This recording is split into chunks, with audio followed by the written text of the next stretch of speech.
Trey Harris, sporting his cool school colors quite smartly. So I'll ask the first question. What are the biggest challenges and the most fun about playing in the SEC? Biggest challenges is definitely the contact. Every single day is guys going as hard as possible, and everybody's out there trying to make a name for themselves. But the best thing for sure is definitely the fans and the interactions with the fans. Whenever you go out there for the first time and you see and you hear the crowd roar, it's not words to even describe it. And I'm super stoked for the season this year, and I'm just ready to get going.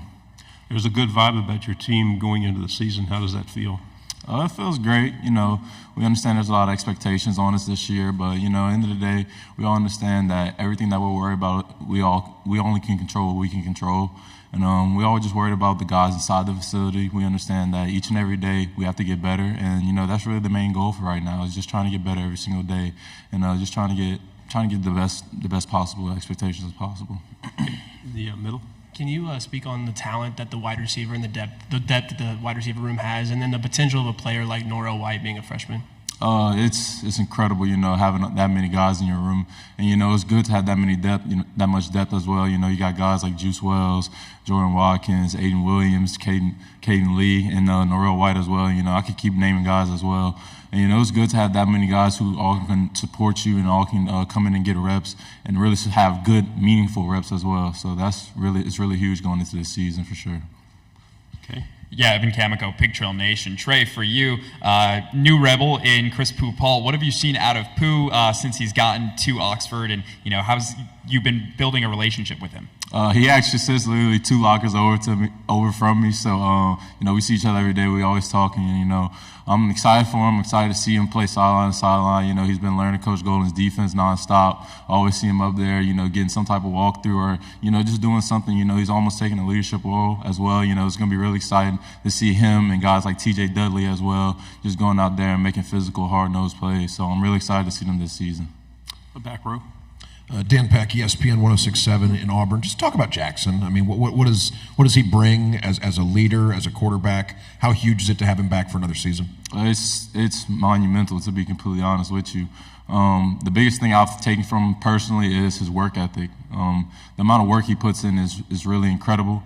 He doesn't stop working.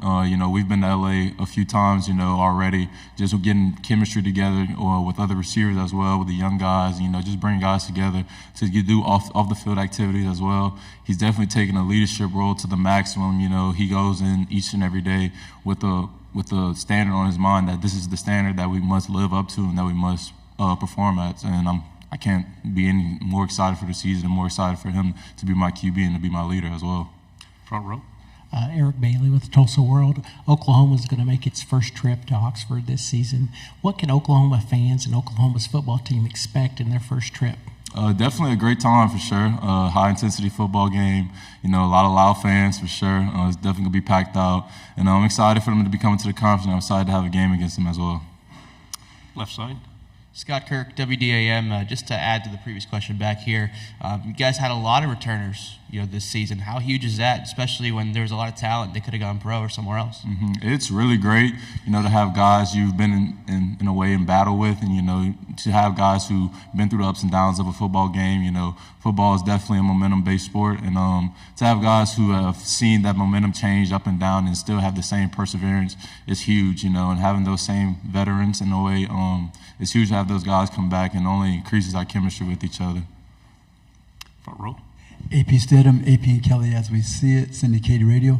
Trey, what needs to be done against the top echelon teams, for your side of the football? And then what makes it so much fun in a Lane Kiffin offensive system? Well, first and foremost, we just got to perform at the ability that we know that we can perform at. Go out there and execute our coaching game plans and going out there and doing what we're supposed to do. And it's incredible to be in Coach Kiffin's offense.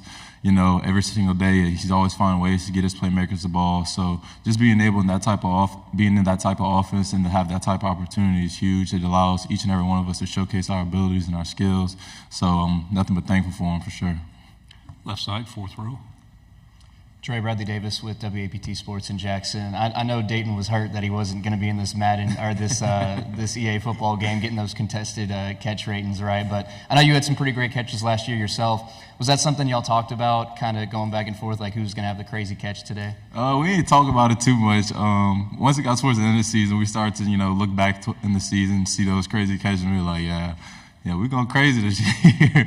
But nah, our main goal, especially last year and even going into this year as a receiver room, is going out there and making our mark on the game and setting the tone. That's one thing that we always go into each game was setting the tone first from the jump. So we go into the season with the same mindset, just trying to be the most dominant unit on the field and be the most dominant players on the field, no matter if it's special teams or offense, no matter what it is. Left side. Trey, what do you remember about going to Georgia and the atmosphere that was there last year, and then you guys get to return the favor this year? What's it going to be like when they come in to Oxford, and what can we expect from the atmosphere there?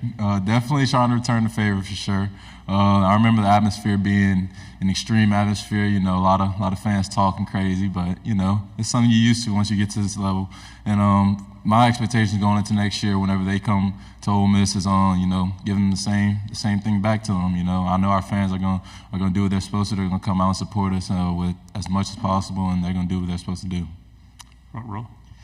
Trey, Oklahoma and Texas are bringing a very storied rivalry into their conference, but this is a conference with a lot of rivalries. Can you talk to me a little bit about the Egg Bowl and what that rivalry is like and what those fans at OU Texas can expect out of this rivalry? That Egg Bowl rivalry is definitely something serious. I'm gonna be honest. At first, when I first got here, I didn't fully understand it until I played in the game. But I'm gonna be honest, it is a different type of hate. I'm gonna be honest with you, it's a different type of hate, and I'm excited for that game as well. And OU and Texas, they're gonna have some rivalries amongst themselves and with other teams as well. So as long as everybody go out there play a clean game, I think everybody's gonna have a rivalry at the end of the day. It's the SEC. It's a real competitive league. So Left side in the back. Playing for Coach Kiffin, you see a different Lane Kiffin than I think folks who are, watching him on TV or following him on social media. What are some things about Coach Kiffin that might surprise some people that you get to see as one of his players? I don't think there's much that's gonna surprise people. He's honestly a real chill guy. He's always looking for a way to, make it easier for guys, always trying to make it easier for the players, make sure their schedule is working out for them, things like that. And, one thing that always impresses me is his ability to flip a switch whenever it's time for us to play the game. One thing he harps on before the games is for us to conserve our energy as much as possible and, just really relax and be as calm as possible. But once that game starts, it's time to flip that switch and turn to a monster. Final question here on the right. Trey, having an opportunity to be on the 2024 Reese's Senior Bowl watch list, what does that mean to you and maybe to you play your last college game in Mobile, Alabama? It's huge, to have that type of accolade and have that type of accomplishment to be and have that opportunity in front of me. It's something that a lot of people dream of and a lot of people want to accomplish, and I'm glad I'm able to have that opportunity ahead of me. Very good. Nice job. Good Thank luck y'all this so year. much.